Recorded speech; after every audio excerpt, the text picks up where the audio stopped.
allow it to be too long, because if you allow it to be too long, it can instead pose you another mental problem. So it is good that you accept it, that it has happened.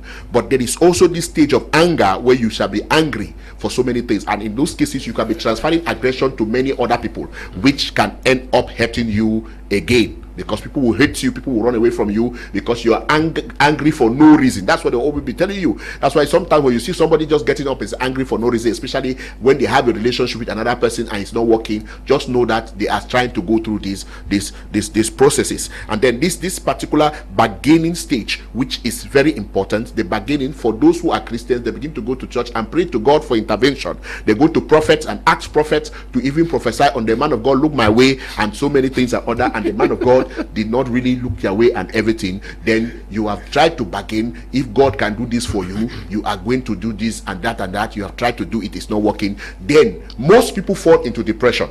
Most people fall into depression, like what they said, which is number 4 point. Most people fall into depression. But obviously you should not allow yourself to get into depression, because depression has a lot to do. It can ruin your health, and it can cause a lot of internal disaster because you allowed yourself to go to that extent. But however, people usually end on the acceptance when they say, okay, it don't happen, what the man go do? It don't happen, what the man go do? Try as much as possible to reach the acceptance stage as fast as possible. But does it mean that some people cannot skip those stages? People skip the stages. People skip the stages, essentially.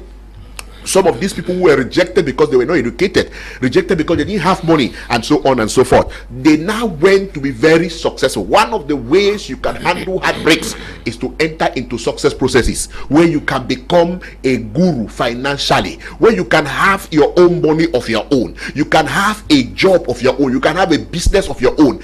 Now when you spend time in those things, you will forget about those hurts very fast, because a busy man does not care about all those things. It is usually idle people that find themselves into many of those emotional hurts, because immediately you realize that this thing has happened to me. Get yourself involved in other activities, get yourself in the passionate things you like to be. And I will tell you, always repay those who hurt you, those who rejected you, those who break your heart with success. Become a very successful woman, become a very successful man. They will come for you tomorrow. And let me tell you something, some of the people who break my heart, and if not all, who break my heart when I was like intending and planning to get married and so on, and they rejected me because I didn't have money or one thing or the other, today they are regretting. So many of them became so angry until, I don't know, they became enemies with me because they thought that I would not move on. But the way I took to move on, they were angry themselves. Because of what? I got busy in what I love to do. I got busy. I created new friends. I was involved with my friends who were there. We were doing our own things. And the people became angry. So they might not be like me. It will be like me where I'll go, each wake up now, start continue to do it. In the way they see they do it is it glad say when I will separate. Now then go start vex now. And they go start vex. So you can always make people to feel terrible because of what they did to you through your success and not revenge. Never get to revenge. I know Madam Asante just said that last stage is revenge, but never get to revenge, because revenge is a very terrible thing. Allow vengeance to God. God says vengeance belongs to me. Of course God will surely pay now. Allow God to be the salary, because if now God takes salary to pay person,